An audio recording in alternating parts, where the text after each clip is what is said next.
Shloka number 10 योगी युञ्जीत सततम् आत्मानं रहसि स्थितः एकाकीयत चित्तात्मा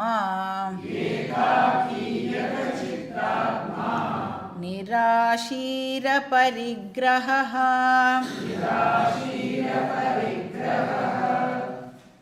இப்போ லாஸ்ட் ஸ்லோகாவோட பகிரங்க சாதனா டாபிக் வந்து டெம்பரரியாக நிறுத்தி வைக்கப்படுகிறது.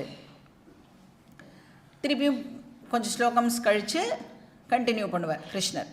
இந்த ஜென்ரல் டிசிப்ளின்ஸ் வந்து இப்போதைக்கு டெம்பரரியாக ஸ்டாப்டு. ஸோ யார் ஒருத்தர் இந்த ஜென்ரல் டிசிப்ளினை ஃபாலோ பண்ணுறாளோ அவளுக்கு செல்ஃப் நாலேஜ் ரொம்ப சீக்கிரமாக கிடைக்கும். இதை ஞாபகம் வச்சுக்கணும்.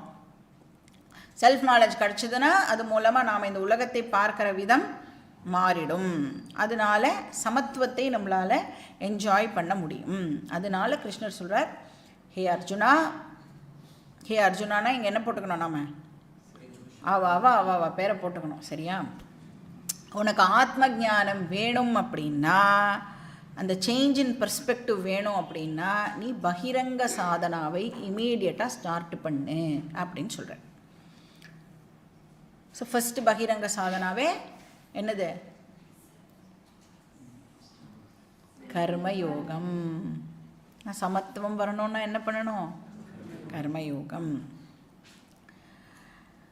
இப்போ வந்து இந்த 10வது ஸ்லோகத்துலேருந்து 15வது ஸ்லோகம் வரைக்கும் சேஞ்ச் இன் டாபிக். என்ன டாபிக்? அந்தரங்க சாதனா. அந்தரங்க சாதனானா என்னன்னு பார்த்தோம். இன்ட்ரோடக்ஷன் கிளாஸில் இதெல்லாம் பார்த்தோம். நம்ம புதுசாக கேட்கல.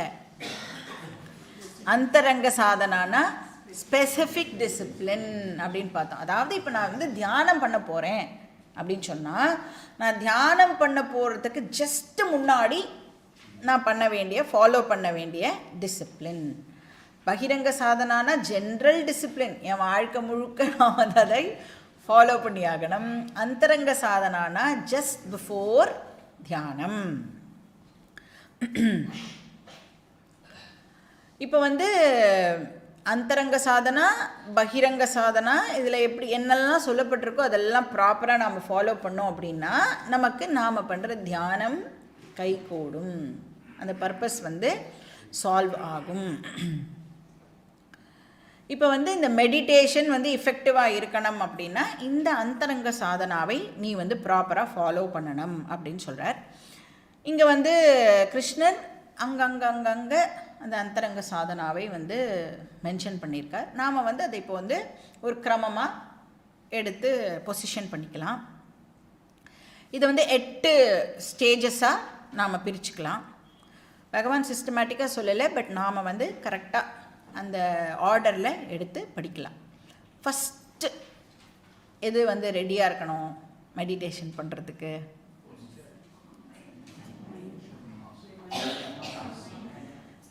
தேசஹா. தேசஹானா பிளேஸ், இடம்.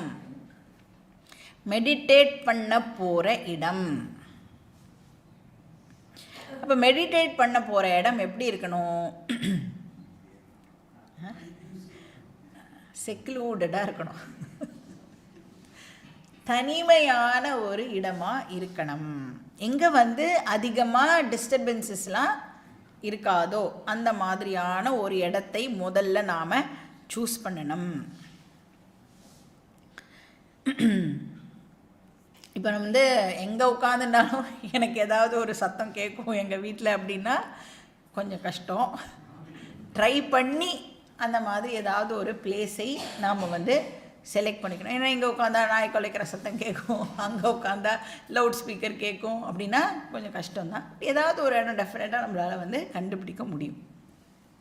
ரொம்ப சத்தம் இல்லாமல் மினிமம் சத்தம் உங்களால் மேனேஜ் பண்ண முடிகிற ஒரு இடமா பார்த்து செலக்ட் பண்ணிக்கணும். பட் அந்த இடம் வந்து தனிமையான ஒரு இடமா இருக்கணும். அப்புறம் சொல்கிறார் கிருஷ்ணர், மெடிடேஷனை தனியாக தான் பண்ணணும். ஜாயிண்ட் மெடிடேஷன் எல்லாம் ஒர்க் ஆகாது. ஜாயிண்ட் மெடிடேஷன் பண்ண ஆரம்பித்தா ஆக்சுவலாக அந்த இடத்துல என்ன நடக்கும்? காசிப் மீட்டிங்காக ஆகும். இல்லைன்னா ஏதாவது ஒன்று அரசியல் பேசிகிட்டு இருப்போம், இல்லை ஏதோ ஒன்று பேசிகிட்டு இருப்போம், மெடிடேஷன் மட்டும் நடக்காது. இந்த குழந்தைகள்லாம் வந்து கம்பைன்டு ஸ்டடின்னு போவா தெரியுமா, அந்த மாதிரி ஆகிடும். அப்புறம் குழந்தைகள் நம்மளை கேட்குற மாதிரி நாம் பண்ணிவிடுவோம். படிப்பை தவிர எல்லாம் நடக்கும். அந்த மாதிரி மெடிடேஷனை தவிர எல்லாம் நடக்கும். ஜாயிண்ட் மெடிடேஷனில் இன்னொரு ஒரு டிஸ்அட்வான்டேஜும் இருக்குது. சப்போஸ் எல்லோரும் சரிவா மெடிடேட் பண்ணலாம் கண்ணம் மூடின்ட்டேல் வச்சுக்கோங்க, நீங்கள் தூங்கி போயிட்டேன்னா அடுத்த வாழ்க்கை தெரிஞ்சிடும். ஜாயிண்ட் மெடிடேஷன் பண்ணும்போது அது அசிங்கமாகிடும் இல்லை. அதனால் வந்து ஜாயிண்ட் மெடிடேஷன் வந்து பண்ணக்கூடாது. ஸோ ஏகாக்கி அப்படின்னு சொல்கிறார் கிருஷ்ணர். தனியாக தான் மெடிடேட் பண்ணணும், தனிமையான இடத்துல தனியாக மெடிடேட் பண்ணணும். அப்போ அந்த இடம் எப்படி இருக்கணும்? க்ளீனாக இருக்கணும். அந்த இடம் சுத்தமாக இருக்கணும். இப்போ சப்போஸ் அந்த இடத்துல வந்து கொஞ்சம் குப்பையெல்லாம் இருந்தது அப்படின்னா என்ன ஆகும்? டிஸ்டர்பன்ஸாக இருக்கும். மெடிடேட் பண்ணும் பொழுது எறும்பு வரும், இல்லை நம்மளை வந்து மஸ்கிட்டோலாம் கடிக்கும். அந்த மாதிரியான இடமா அது இருக்கக்கூடாது. டைடி பிளேஸாக வச்சுக்கணும். இது வந்து ஃபிசிக்கல் நீட்னஸ். அப்புறம் அந்த இடம் ஸ்பிரிச்சுவலி க்ளீனாக இருக்கணும். அப்படின்னா டிவைனாக இருக்கணும். அந்த அந்த இடத்துல போனாலே, அந்த இடத்துக்கு போனாலே உங்களுக்கு வந்து அந்த ஒரு கோவிலுக்குள்ளே போகிற மாதிரியான ஒரு ஃபீலிங் ஏற்படணும். இப்போ வந்து ஒரு ஆசிரமத்துக்கோ இல்லை ஒரு கோவிலுக்கோ இல்லை நம்ம வீட்டில் இருக்கிற பூஜை ரூமுக்கோ நம்ம போகும்பொழுது நமக்கு வந்து ஒரு ஒரு ஒரு ஃபீலிங் ஏற்படுறதில்ல, ஒரு சாங்டிட்டி அது கிடைக்கிறதில்ல. அந்த மாதிரியாக அந்த இடத்தை நாம் வந்து இப்போது ரெடி பண்ணி வச்சுக்கணும். இப்போ பூஜை ரூமுக்குள்ளே போனால் உங்களுக்கு நேச்சுரலாக யாரை பற்றி ஞாபகத்துக்கு வரும்?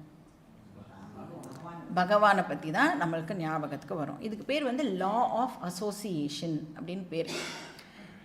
இப்போ நீங்கள் வந்து டைனிங் ஹாலில் வந்து சூஸ் பண்ணின்னு நான் வந்து மெடிடேட் பண்ண போகிறேன், அதுதான் வந்து வீட்டில் கொஞ்சம் நடுவில் இருக்குது, இங்கே இதெல்லாம் சத்தம்லாம் வராது அப்படின்னு நீங்கள் டிசைட் பண்ணி அங்கே உட்காந்துன்னா என்ன ஞாபகத்துக்கு வரும்? நேற்றுக்கு என்ன சாப்பிட்டேன், அவர் இன்றைக்கி நான் என்ன சாப்பிட போகிறேன், இன்றைக்கி என் வீட்டில் என்ன சமையலாக இருக்கும், இந்த தாட்ஸ் தான் வருமே ஒழிய மெடிடேஷனை நம்மளால் ஒழுங்காக பண்ண முடியாது. அப்போ அந்த பிளேஸ் வந்து நேச்சுரலாகவே ஸ்பிரிச்சுவலாக இல்லைன்னா நாம் வந்து அதை இப்போது அந்த மாதிரி ஆக்கிக்கணும். ஏதாவது வந்து படம்லாம் மாட்டி, அவளோட படம்லாம் மாட்டி, இந்த ஊதுவத்திலாம் அதுக்கு தான். சரி, அந்த ஊதுவத்திலாம் எது காமிக்கிறா அப்படின்னா அந்த புகையெல்லாம் வந்ததுன்னா அட்லீஸ்ட் நமக்கு வந்து அந்த ஒரு இந்த ஃபீலிங் வரும்ல, தெய்வீக அந்த ஃபீலிங் வரும்ல, அதுக்கு தான் அதெல்லாம் வந்து நீங்கள் ரெடி பண்ணி வச்சுக்கணும். ஒரு அட்மாஸ்பியரை வந்து க்ரியேட் பண்ணி வச்சுக்கணும். அப்போ தான் ஸ்பிரிச்சுவாலிட்டி பற்றி திங்கே பண்ண முடியும் அப்படின்னு சங்கரர் வந்து இவரோட கமெண்ட்ரியிலே எழுதுறார். ஒன்று உங்கள் வீட்டில் அந்த மாதிரியே ஒரு இடம் இருந்ததுன்னா ஓகே, இல்லைனா நீ அதை ரெடி பண்ணிக்கோ அப்படின்னு சொல்கிறார். ஸோ தேச நியம இது வந்து ஃபஸ்ட்டு. ரெண்டாவது வந்து காலஹா. கிருஷ்ணர் இதை பற்றி எக்ஸ்பிளிசிட்டாக பேசலை, பட் நாம் வந்து இதுவும் இம்பார்ட்டண்ட்டுங்கிறதுனால நாம் வந்து அதையும் பார்க்கலாம். இப்போ மெடிடேட் பண்ணுறதுக்கு எது உகந்த நேரம்? Early morning. இதெல்லாம் நம்ம கரெக்டாக ஆன்சர் பண்ணுவோம், மெடிடேட் மட்டும்தான் பண்ண மாட்டோம். ஏன் வந்து மெடிடேட் பண்ணுறதுக்கு காலங்கார்த்தால் நல்ல டைம்? வை தட் முகூர்த்தம்? Fresh mind. ஏன்னா முதல் நாள் நான் வந்து கவலையெல்லாம் இருக்கும்ல, அதெல்லாம் என்ன ஆயிருக்கும்னா இந்த தூங்கி நான் எழுந்துன்றதுனால இந்த கவலையுடைய தாக்கம்லாம் ஓரளவுக்கு கம்மியாக இருக்கும். டோட்டலாக போயிடுமானா போயிருக்காது, கவலையெல்லாம் இருக்கும் கண்டினியூஸாக, ஆனால் அதனுடைய இன்டென்சிட்டி டெஃபினட்டாக வந்து கம்மியாக இருக்கும். அப்புறம் தூக்கம் வருமா? இப்போ நான் காத்தால் தூங்கி எழுந்து அந்த நேரத்தில் மெடிடேட் பண்ண உட்காரும் பொழுது எனக்கு தூக்கம் வராது. ஏன்னா நான் அது ஜஸ்ட் முன்னாடி தான் தூங்கி எழுந்திருக்கேன். அதனால தான் சொல்கிறா, புரியுறதா ஏன் காலங்காத்தால் வந்து மெடிடேட் பண்ணணும்னு சொல்கிறா. அதுக்கப்புறம் இன்னியோடைய கவலை இன்னும் எனக்கு ஆரம்பிக்கலை. ஏன்னா நான் இன்னும் டிரான்சாக்ஷனே பண்ண ஆரம்பிக்கல. ஜஸ்ட் இப்போ தான் காஃபிலாம் குடிச்சிட்டு வந்திருக்கேன். இனிமேல் நியூஸ் பேப்பரே இன்னும் வரல. நியூஸ் பேப்பர்லாம் வந்தால் தான் அதெல்லாம் பார்த்து கவலைப்பட்டு வேறு ஏதோடையோ கனெக்ட் பண்ணி என்னுடைய டென்ஷன் இதெல்லாம் நெக்ஸ்ட்டு ஸ்டார்ட் பண்ணணும். அதெல்லாம் இன்னும் ஸ்டார்ட்டே ஆகாததுனால அந்த டைம் வந்து கரெக்டான நேரம் அப்படின்னு சாஸ்திரம் சொல்கிறது. அதை வந்து சாத்வீக காலம் அப்படின்னு சொல்கிறோம். பிரம்ம முகூர்த்தம் அப்படிலாம் நம்ம சொல்லுவோம் இல்லையா. அப்போ நம்மளோட மைண்ட் எப்படி இருக்கும்னா ரஜசிக்காக இருக்காது, தாமசிக்காகவும் இருக்காது. மெடிடேஷன் பண்ணுறதுக்கு மைண்ட் வந்து சாத்வீகமாக இருக்கணும். இப்போ நம்மளோட பாடியே வந்து எப்படி ஒர்க் பண்ணோம் அப்படின்னு நீங்கள் பார்த்தோம்னா, சூரிய உதயம் சூரிய அஸ்தமனம் அந்த டைம் இருக்குல்ல, அது எக்ஸாக்டாக அந்த நேரத்தில் தான் அது சூரிய உதயம் ஆகும் பொழுது பாடி வந்து அப்படியே ஆக்டிவ் ஆக ஆரம்பிக்கும். சூரியன் என்ன கிளியர்னு வரும்பொழுது அப்படியே எப்படி இருக்கும்னா ரஜசிக்காக இருக்கும். திருப்பி அது அஸ்தமனம் ஆகும் பொழுது நம்மளும் வந்து அப்படியே தாமசிக்காக ஆகிடுவோம். ஸோ அதுக்கேற்ற மாதிரி நம்மளுடைய பயாலஜிக்கல் கிளாக்கும் வந்து ஒர்க் பண்ணும். அதனால் ஏர்லி மார்னிங் வந்து குட் ஃபார் மெடிடேஷன். இல்லை அந்த டைமில் எனக்கு செட்டே ஆகாது, எனக்கு ஏர்லி மார்னிங்கே 10 மணி தான் அப்படின்னா கிருஷ்ணர் அதுக்கு என்ன சொல்லுவார்னா, எப்பயோ பண்ணுமா, ஏதோ ஒரு நேரத்தை நீ பண்ணினால் மட்டும் போரும் அப்படின்னு சொல்லுவார். ஸோ எது வந்து இதெல்லாம் வந்து ஒரு ஜென்ரல் கைட்லைன்ஸ். அவளுக்கு ஏற்ற மாதிரி அதை நாம் மாற்றிக்கலாம். அதாவது எதுவுமே ஹார்ட் அண்ட் ஃபாஸ்ட் ரூல்ஸ் சாஸ்திரம் நமக்கு சொல்லவே சொல்லாது. நம்மளுடைய உடம்புக்கு நம்மளுடைய மனசுக்கு எது வந்து கன்வீனியன்ட்டோ நீ பண்ணால் போகிறோம் அப்படின்ற அளவுக்கு தான் நமக்கு எல்லா இன்ஸ்ட்ரக்ஷன்ஸுமே வந்து கொடுக்கப்படுறது. ஸோ அதாவது ஒரு 12 மணி 2 மணி மத்தியானத்தில் அப்படிலாம் பண்ணாத வரைக்கும் ஓகே. ஸோ கால நியம. சரி, எவ்வளோ டியூரேஷனுக்கு மெடிடேஷன் பண்ணணும்? டைம் மட்டும் செலக்ட் பண்ணினா போருமா? எவ்வளோ நேரத்துக்கு நான் வந்து மெடிடேட் பண்ணணும் அப்படிங்கிறதும் வந்து இம்பார்ட்டண்ட் இல்லை. குவான்டிட்டியை விட எது important? Quality is important.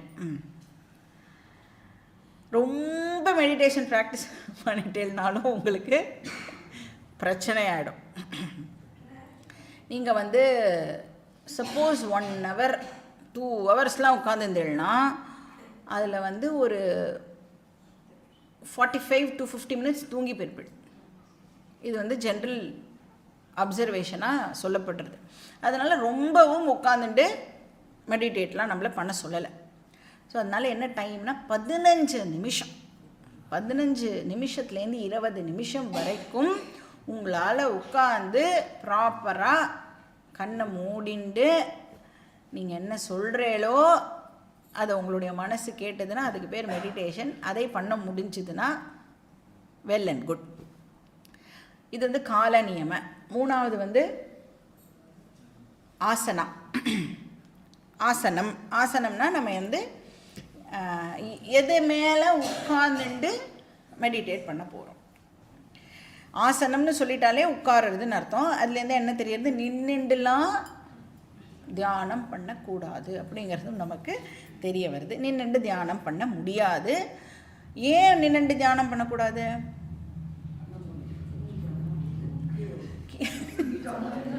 தூங்கிட்டோன்னா correct, தூங்கிட்டோன்னா கீழே விழுந்துருவோம். கீழே விழுந்தால் பயங்கரமாக அடிப்படும். எவ்வளோ தூரம் நம்மளுடைய நலனுக்காக சாஸ்திரம் பார்த்து ஒரு விஷயமும் சொல்கிறது பாருங்க. அதனால் உட்கார்ந்து தான் தியானம் பண்ணணும். இப்போ வந்து அதுக்குன்னு சில போஸ்டர்லாம் இருக்குல்ல, இந்த மாதிரி உட்காந்துக்கணும், பத்மாசனமில் உட்காந்துக்கணும், அது மாதிரிலாம் இருக்குது. இல்லை எனக்கு நான் வந்து இந்த கீதாவே 80 வயசில் தான் கேட்க வந்திருக்கேன், நான் எப்படி பத்மாசனம்லாம் போட முடியும் அப்படின்னா நோ ப்ராப்ளம்.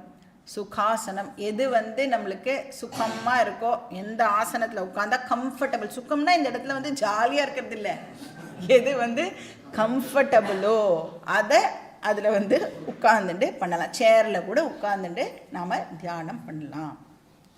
நமக்கு முக்கியம் தியானமே ஒழிய எப்படி வேணாலும் உங்களால் தியானம் பண்ண முடியும்னா தாராளமாக நீங்கள் அதிலெல்லாம் உட்காந்துக்கலாம்.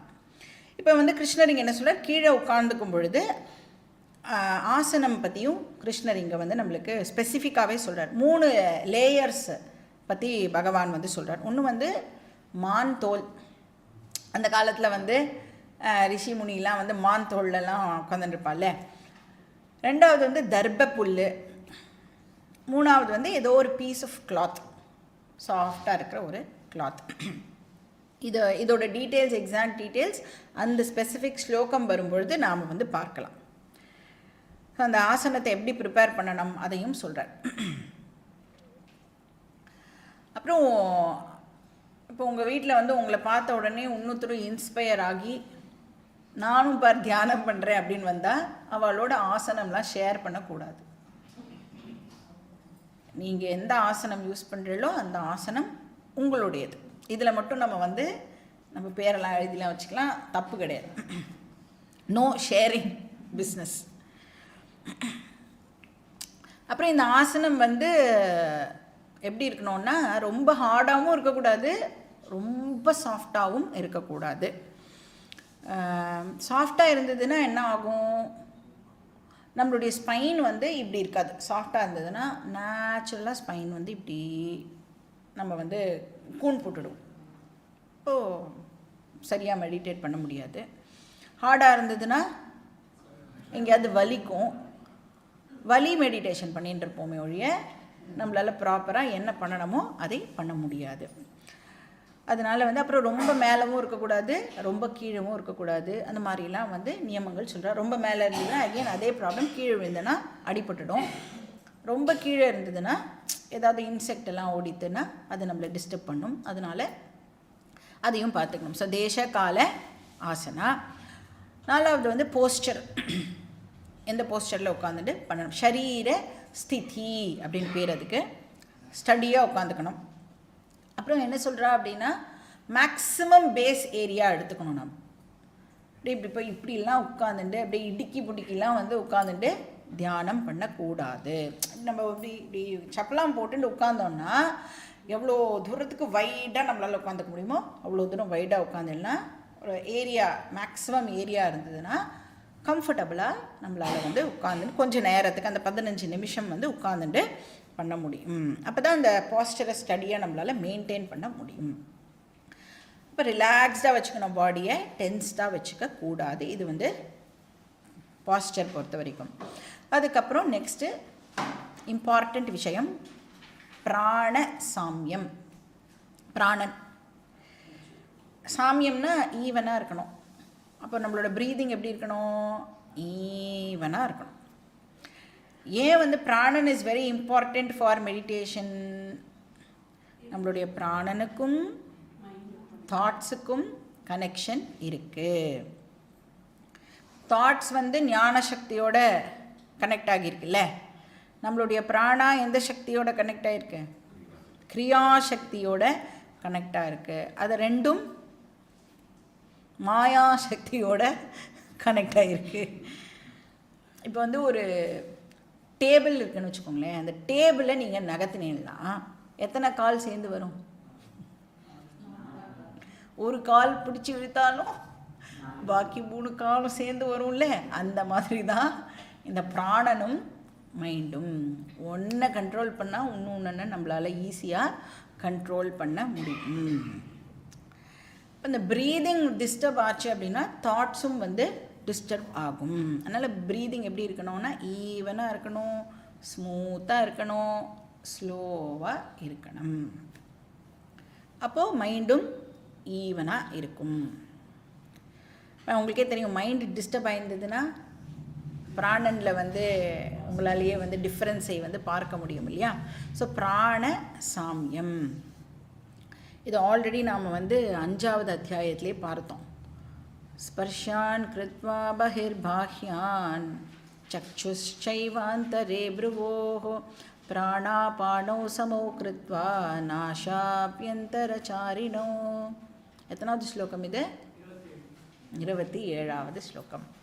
ஸோ பிராணன் அபானன் சமௌ கிருத்வா, இன்ஹலேஷன் எக்ஸ்ஹலேஷன் இது வந்து சமமாக இருக்கணும். இது வந்து 5th ஸ்டெப். 6வது வந்து இந்திரிய நிகிரகம். எங்கே போனாலும் வந்துடும் இது. இந்திரிய நிகிரகமும் மனோ நிகிரகமும் வந்து பெரிய தொல்லை. நீங்கள் எதை பண்ண ட்ரை பண்ணாலும் இந்த டிசிப்ளின் நாம் வச்சுக்கணும். சென்சரி ரெஸ்ட்ரெயின்ட், ஏன்னா சென்ஸ் ஆர்கன்ஸ்னால நம்மளுடைய மனசை அஃபெக்ட் பண்ண முடியும். ஒரு சென்ஸ் ஆர்கனும் தான் என்ன பண்ணுறது, கேட்வே மாதிரி இருந்து மனசுக்கு விஷயத்தையெல்லாம் கொடுக்கறது. சப்தஸ்பரிஷ ரூபரச கந்த, அதுலேயும் எஸ்பெஷலி எந்த sense organ very very dangerous for meditation? கண்ணு. கண்ணை வந்து அதனால தான் எப்படி தியானம் பண்ணணும்னு சொல்கிறா, கண்ணு திறந்துட்டே தியானம் பண்ண முடியாது இல்லையா. அப்போ கண்ணை வந்து ஒரு அளவுக்கு கிருஷ்ணர் இங்கே என்ன சொல்லுவார் அப்படின்னா, நீ ஃபுல்லாகவும் திறந்துக்கக்கூடாது, ஃபுல்லாகவும் க்ளோஸ் பண்ணிடக்கூடாது, பாதி திறந்து பாதி க்ளோஸ் பண்ணிக்கணும். அப்போ அந்த கண் பார்வை எங்கே இருக்குன்னா உன்னோட நோஸோட டிப்பை பார்க்குற மாதிரி நீ வந்து வச்சுக்கோ. அப்போ நீ தூங்கவும் மாட்டேன், வழியில் என்ன இருக்குன்றதையும் உன்னால் வந்து பார்க்க முடியாது அப்படின்னு இங்கே சொல்கிறேன். எனி சென்ஸ், எல்லா சென்ஸ் ஆர்கனுமே பவர்ஃபுல் தான் வச்சுக்கோங்களேன். நீங்கள் வந்து தியானம் பண்ணும்போது வீட்டில் சமையல் பண்ணியிருந்தானா அந்த வாசனை வந்து தான் அதுவும் தான் பிரச்சனை. இல்லை யாராவது பேசிகிட்டே இருந்தால் காதில் விழுந்துன்னா அதுவும் பிரச்சனை. பட் ப்ரிடாமினென்ட்லி கண்ணு வந்து நிறைய விஷயங்களை பார்க்கறதுன்றதுனால கண்ணை வந்து இந்த மாதிரி நாம் வச்சுக்கணும். ஸோ இந்திரிய நிகிரகம் வந்து இம்பார்ட்டண்ட். நெக்ஸ்ட் வந்து மனோ நிகிரகம். மைண்டை வந்து நாம் ரொட்டீனாக நாம் பண்ணிட்டு இருக்கிற விஷயங்கள்லேருந்து இப்போ மைண்டை நாம் வித்ட்ரா பண்ணணும். வேர்ல்டுலி ரோல்ஸ் ப்ளே பண்ணுறோம்ல எவ்ரிடே, அதுலேருந்து எல்லாம் அந்த 15-20 மினிட்ஸ் இப்போ நம்ம மெடிடேட் பண்ண போகிறோன்னா அந்த 20 நிமிஷத்துக்கு எந்த ரோலையுமே நாம் வந்து இப்போது ப்ளே பண்ணக்கூடாது. நான் வந்து ஹஸ்பண்டு, நான் ஒய்ஃபு, நான் அப்பா, நான் அம்மா, எல்லா ரோல்ஸும் கட். ஏன்னா ஒரு பர்சனாலிட்டிக்கும் ஒரு கவலை வெயிட் பண்ணிகிட்ருக்கு. அம்மா அப்படின்னு சொன்னோடனே பசங்க ஞாபகம் வந்துடும், ஒய்ஃபு அப்படின்னு சொன்னோடனே ஹஸ்பண்ட் ஞாபகம் வந்துடும். அந்த மாதிரி ஒரு பர்சனாலிட்டியே நாம் ரோல் ப்ளே பண்ணும் பொழுது ஒரு செட் ஆஃப் வரிஸும் நம்ம கூடவே வரும் இல்லையா. அதனால் எந்த ரோலையும் அந்த 15 மினிட்ஸ்க்கு நாம் வச்சுக்கக்கூடாது. அப்போ அந்த 15 நிமிஷத்துக்கு அப்பா கிடையாது, அம்மா கிடையாது, பாட்டி கிடையாது, தாத்தா கிடையாது, எல்லா ரோலையும் வந்து கட் பண்ணிக்கணும். சாஸ்திரம் சொல்கிறது 16வது நிமிஷத்துலேருந்து நீ உன் கவலையெல்லாம் கண்டினியூ பண்ணிக்கோன்னு சொல்கிறது. 15 நிமிஷத்துக்கு எதுவும் பண்ணாத, 16th மினிட்லேருந்து எவ்வளோ வேணுமோ கவலைப்பட்டுக்கோ. இப்போ பகவானோட நாம் அந்த நேரத்தில் ரிலேஷன்ஷிப்பை எஸ்டாப்ளிஷ் பண்ணிக்கணும். நானும் பகவானும் மட்டும்தான். ஸோ கைவல்ய உபனிஷத் வந்து தியானத்துக்கு என்ன சொல்கிறது, குரும் பிரணம்ய அப்படின்னு சொல்கிறது. இப்போ நீ வந்து உன்னை ஸ்டூடெண்ட்டாக இன்வோக் பண்ணிக்கோ. இப்போ ஸ்டூடெண்ட்டாக நீ உன்னை இன்வோக் பண்ணினேன்னா உன்னால் ஈஸியாக டீச்சிங்கை ஞாபகப்படுத்திக்க முடியும் அப்படின்னு சொல்கிறது. ஸோ அதுவும் ஒரு வகையில் நாம் வச்சுக்கலாம். ஏன்னா லா ஆஃப் அசோசியேஷன் பார்த்தோம்ல. இப்போ உன்னை எய்தர் ஒரு டிவோட்டியாக வச்சுக்கோ, இல்லைனா உன்னை ஸ்டூடெண்ட்டாக வச்சுக்கோ, இல்லைன்னா கம்ப்ளீட்டாக எல்லாத்தையும் வித்ட்ரா பண்ணின சன்னியாசியாக நீ வந்து அந்த 15 நிமிஷம் இரு. ஸோ இப்படி இருந்தால் இதுக்கு பேர் வித்ட்ராவல் ஆஃப் மைண்ட் அப்படின்னு அர்த்தம். ஸோ அந்த நேரத்தில் என்ன பண்ணணும் அப்படின்னா பகவான்கிட்ட நம்மளுடைய என்டையர் ஃபேமிலியை ஒப்படைச்சிடணும். சொல்கிறார்ல, அனன்யாஸ் சிந்தயந்தோமா ஏஜனா பரியுபாசத்தே தேஷாம் நித்யாபியுக்தானாம் யோகக்ஷேமம் பகாமியம். அதாவது லைஃப் முழுக்கவே நாம் அப்படி தான் இருக்கணும். ஆனால் பகவான் இங்கே சொல்கிறார், அட்லீஸ்ட் அந்த 15 நிமிஷம் ப்ளீஸ் உன்னுடைய ஃபேமிலியை என்கிட்ட ஒப்படைச்சிடு, உன்னை விட நான் சூப்பராக பார்த்துட்டு காமிக்கிறேன்னு சொல்கிறேன். 15 நிமிஷம் விட்டுடு, எப்படி பார்த்துக்கிறேன் பாரு உன்னோட ஃபேமிலின்னு சொல்கிறேன். ஸோ இந்த 15 மினிட்ஸ் நிஜமாகவே பகவான்கிட்ட நம்ம எல்லாத்தையும் ஒப்படைச்சிட்டு ஜஸ்ட் இந்த தியானத்தை நாம் பண்ணணும். இதுக்கு பேர் மனோ நிகிரகம். லாஸ்ட் புத்தி நிச்சயா. இது வெரி வெரி இம்பார்ட்டன்ட். கன்விக்ஷன். எதை பற்றின கன்விக்ஷன் நமக்கு இருக்கணும்?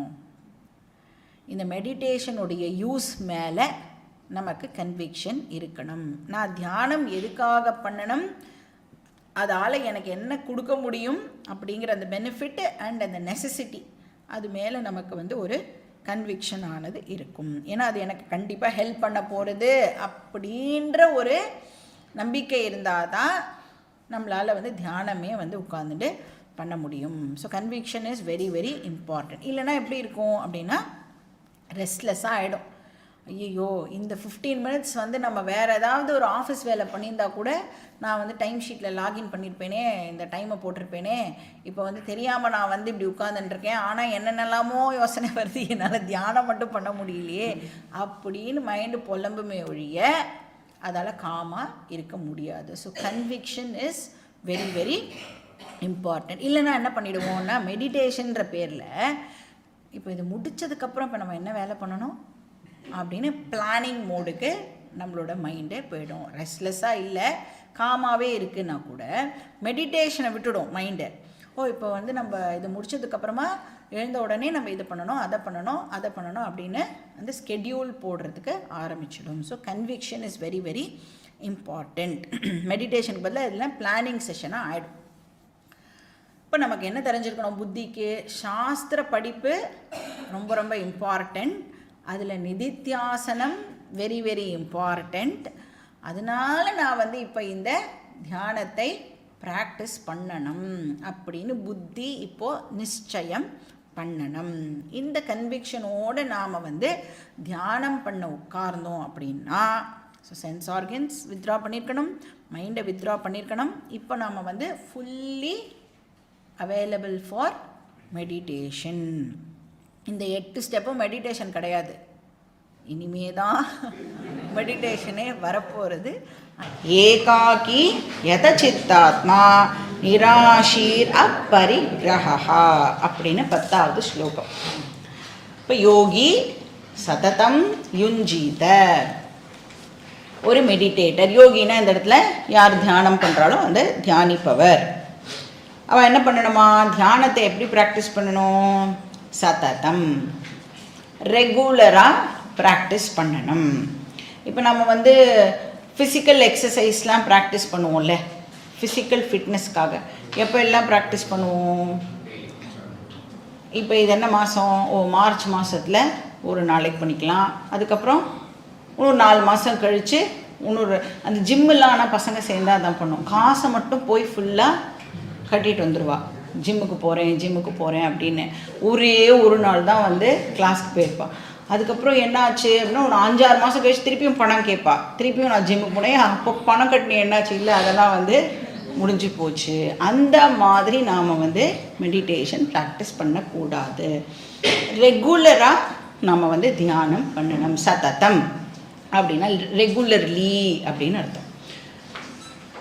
ஆத்மானம் ஃபஸ்ட்டு வர ஆத்மானம், இந்த இடத்துல ஆத்மா அப்படின்னா மைண்ட் அப்படின்னு அர்த்தம். ஏன்னா மைண்டை தானே நம்ம தியானத்தில் அப்ளை பண்ணணும் இல்லையா, அதனால் ரெகுலராக ஒரு பர்சன் தன்னுடைய மைண்டை தியானத்தில் ஈடுபடுத்தணும். சரி, எந்த இடத்துல இப்போ இது பண்ணணும் இந்த தியானத்தை அதை சொல்கிறாருங்க. ரகசி ஸ்திதா, செக்லூடட் பிளேஸ் அப்படின்னு அர்த்தம். தனிமையான ஒரு இடம், யாருடைய டிஸ்டர்பன்ஸும் எங்கே இருக்காதோ. சரி, எவ்வளோ பேர் சேர்ந்து இந்த மெடிடேஷனை ப்ராக்டிஸ் பண்ணணும், ஏகாகி அப்படின்னா யார் பண்ணுறாளோ அவன் மட்டும்தான் தனியாக அதை ப்ராக்டிஸ் பண்ணணும். இல்லைன்னா என்ன ஆகிடும், இந்த குரூப் ஸ்டடி மாதிரி குரூப்பு மெடிடேஷன் ஆகிடும். மெடிடேஷன் நடக்காது, ஆனால் மற்ற விஷயங்கள்லாம் நடக்கும். ஸோ ஏகாக்கி ரகசி ஸ்திதா. ஸோ பகவான் வந்து இந்த ஸ்லோகத்தில் டைம் பற்றி நமக்கு ஸ்பெசிஃபிக்காக எதுவும் சொல்லலை, அதனால நாம் வந்து அப்ராப்ரியேட் டைம் அப்படிங்கிறதை சப்ளை பண்ணிக்கணும்.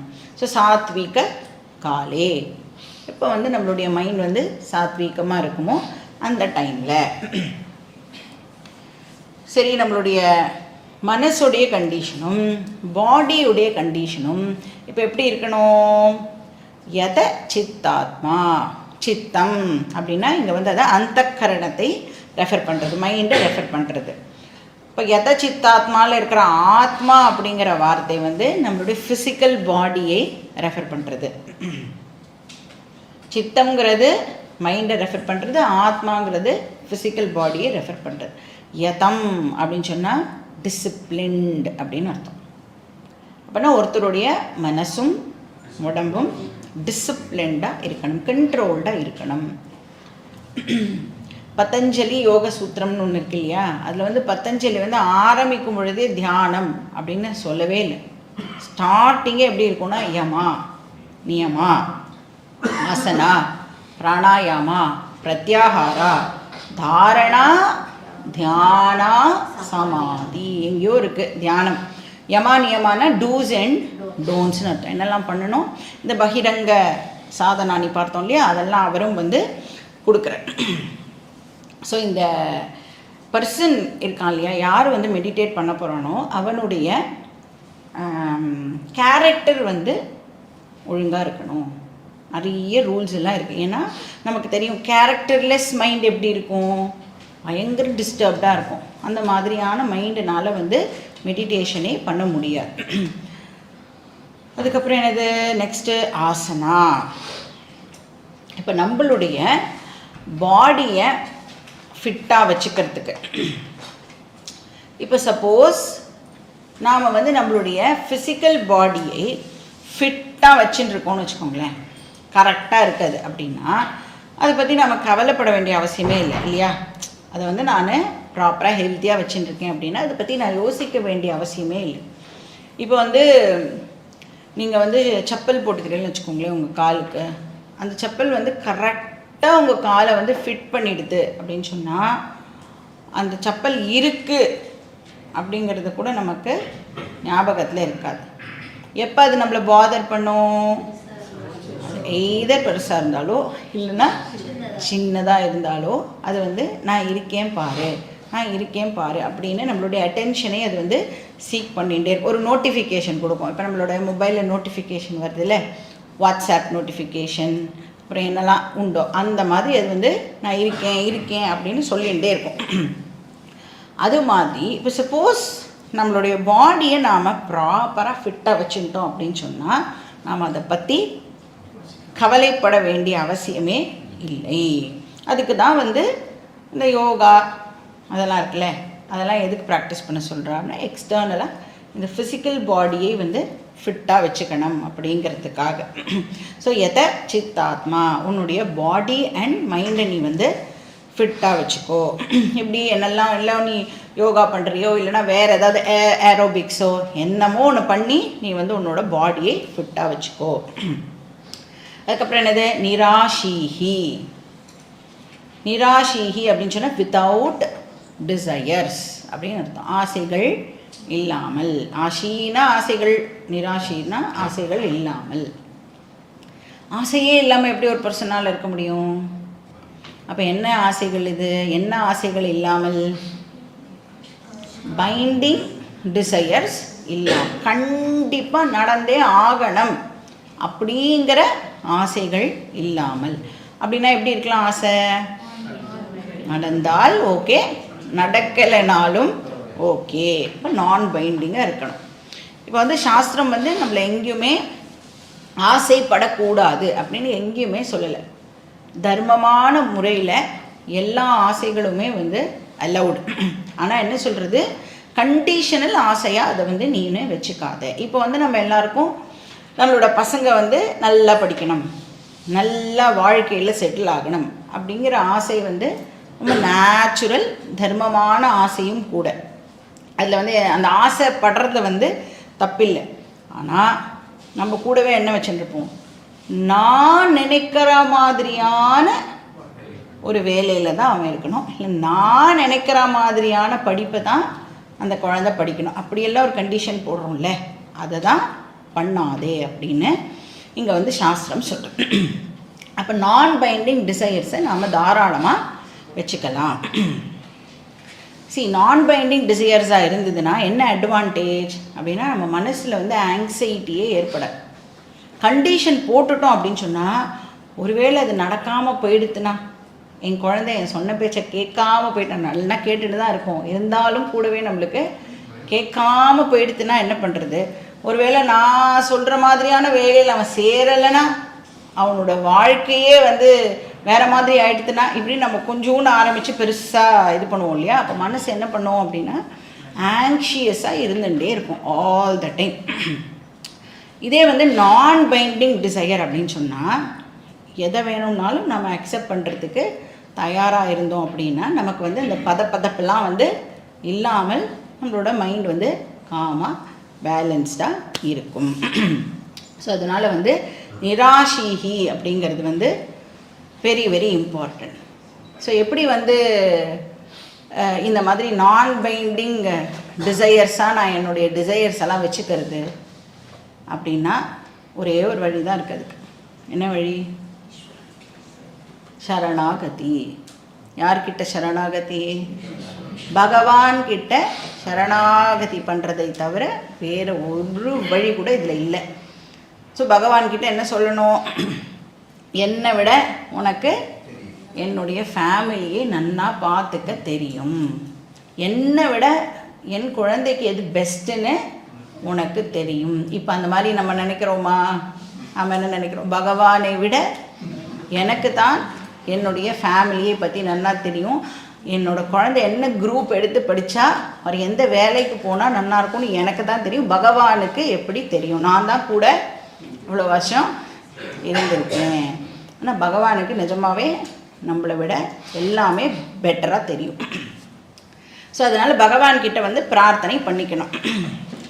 ஏன்னா நமக்கு தெரியும் யாருடைய ஃப்யூச்சரும் நம்மளுடைய கையில் இல்லை, நம்மளுடைய கண்ட்ரோலில் இல்லை. நாம் வந்து ஒரு ஃபேமிலியில் இருக்கோம் அப்படின்னா அந்த ஃபேமிலிக்கு நம்மளால் ஆன என்ன உபகாரமோ அதை பண்ணிட்டு இருக்கணுமே ஒழிய நாம் வந்து இந்த வேலை பண்ணுறதுனால இன்னொருத்தரை கண்ட்ரோல் பண்ணலாம் அப்படிங்கிற விஷயத்தை மட்டும் நாம் எடுத்துக்கவே கூடாது. Including our children. நமக்கு வந்து கான்ட்ரிபியூட்டிங் ஃப்ரீவில் தான் இருக்கே ஒழிய கண்ட்ரோல் பண்ணுற ஃப்ரீவில் இல்லை. இப்போ ஏன்னா அந்த குழந்தைக்கும் அந்த குழந்தையும் ஒரு இண்டிவிஜுவல் இல்லையா, அந்த குழந்தைக்கும் ஒரு பிராரப்தம் இருக்குமா இருக்காதா? நீ என்ன ட்ரை பண்ணினாலும் தலைகீழ் நின்னாலும் அதுக்கு என்ன நடக்கணுமோ அதுதானே நடக்கும் இல்லையா? அப்போ அதுக்கு பகவான்கிட்ட நாம் பிரார்த்தனை தான் பண்ண முடியும். ஸோ ஒன் ஆஃப் தி கான்ட்ரிபியூட்டர்ஸாக நாம் இருக்கோமே ஒழிய நம்ம தான் வந்து அந்த குழந்தையோட ஃப்யூச்சரை டிசைடு பண்ணுற பர்சன் இல்லை. அதனால் வந்து நிராஷீஹி அப்படிங்கிறது வெரி வெரி இம்பார்ட்டண்ட். ஸோ நான் பைண்டிங் டிசையர்ஸ் இருந்தது அப்படின்னு சொன்னால் மனசு வந்து லேசாக ஆல் த டைம் வந்து இந்த ஆங்ஸைட்டிலாம் இல்லாமல் நம்மளால் வந்து மெயின்டைன் பண்ண முடியும். ஏன்னா மெடிடேட் பண்ணுறதுக்கு என்ன மனசு தேவை நம்மளுக்கு? அட்லீஸ்ட் அந்த 15 நிமிஷத்துக்காகவாவது நம்மளுடைய மனசு வந்து காமாக இருக்கணும். அடுத்தது வந்து அப்பரிக்கிரக. பரிக்கிரகன்னு சொன்னால் பொசஷன். நம்மக்கிட்ட என்னெல்லாம் சொத்து பத்துலாம் வச்சுட்டு இருக்கோமோ அதுக்கு பேர் பரிக்கிரகன்னு பேர். அப்பரிக்கிரகன்னா என்ன அர்த்தம்? அது எதுவும் இல்லாத. அப்போ சாஸ்திரம் என்ன ப்ரிஸ்கிரைப் பண்ணுறது நமக்கு அப்படின்னா சிம்பிள் லிவிங். சாதாரணமாக ஒரு டே டு டே லைஃபுக்கு நமக்கு என்ன தேவையோ அதெல்லாம் மட்டும் வச்சுட்டு அந்த லக்ஸூரியஸ் லைஃப் வந்து ஆக்சுவலி சாஸ்திரம் வந்து நம்மளுக்கு ப்ரிஸ்கிரைப் பண்ணல. சிம்பிள் லிவிங்கை தான் ப்ரிஸ்கிரைப் பண்ணுறது. ஸோ எப்படி வந்து சிம்பிள் லிவிங்காக இருந்தது அப்படின்னா என்ன அட்வான்டேஜ் அப்படின்னா ஹை திங்கிங் இருக்கும் அப்படின்னு சொல்கிறது. இப்போ என்கிட்ட வந்து நிறைய விஷயங்களை நான் சேர்த்து வச்சுருக்கேன்னு வச்சுக்கோங்க. நேச்சுரலாக என்ன பண்ணுவோம் என்னோடய மைண்டு அது எல்லாத்தையும் எப்படி நான் மெயின்டைன் பண்ணுறது இதுலையே ஓடின்னு இருக்கோம். அதுதான் என்ன சொல்கிறோம் நம்ம யோக க்ஷேமம் அப்படின்னு பேர். யோக அப்படின்னு சொன்னால் அக்வயர் பண்ணுறதுன்னு அர்த்தம். அதெல்லாம் அடையிறது. இதெல்லாம் என்கிட்ட இல்லை, எதிர்த்த வீட்டில் வச்சுட்டுருக்காங்க, பக்கத்து வீட்டில் வச்சுட்டுருக்காங்க, எங்கள் வீட்டில் இல்லை, அதனால் நான் இப்போ வந்து அதை வாங்குகிறேன், பண்ணுறேன், கூட சேர்த்துக்கிறேன் அப்படின்னு சொல்கிறது. அப்புறம் க்ஷேமம் அப்படின்னா எதெல்லாம் இப்போ நான் அடைஞ்சிருக்கேனோ அதெல்லாம் நான் பாதுகாக்கணும். அப்போ என் மைண்ட் இப்போ ஆல் த டைம் என்ன பண்ணிகிட்ருக்கோம்? ஏதாவது ஒன்றத்தை அடையணும், அதை எப்படி அடையிறதுன்னு யோசிக்கும், இல்லைனா அடைஞ்ச விஷயத்தை எப்படி மெயின்டைன் பண்ணுறது அப்படிங்கிறதை அது வந்து யோசிக்கும். அப்போ யோக இருக்குல்ல, அதை வந்து நாம் கம்மி பண்ணிக்கிறதுக்கு பேர் நிராஷீகின்னு அர்த்தம். க்ஷேமாவை வந்து குறைச்சிக்கிறதுக்கு பேர் அப்பரிக்கிரக. சங்கரர் ஒரு இடத்துல வந்து அப்பரிக்கிரகாவை வந்து சந்நியாசம் அப்படின்னு ஒரு இடத்துல வந்து டிஃபைன் பண்ணுறார். அதாவது எதுவுமே இல்லாமல் இருக்கிறது, எந்த பொசிஷனும் இல்லாமல் இருக்கிறது. ஏன்னா யார் எதுவுமே எல்லாத்தையும் விட்டுட்டு இருப்பா? சன்னியாசி தான் வந்து எல்லாத்தையும் விட்டுட்டு இருப்பா. இப்போ சன்னியாசின்னு நீங்கள் சொன்னால் கூட அவகிட்ட கூட மினிமமாக சில விஷயங்கள்லாம் அவள் வந்து ப்ரொசஸ் பண்ணிகிட்டு இருப்பாள்.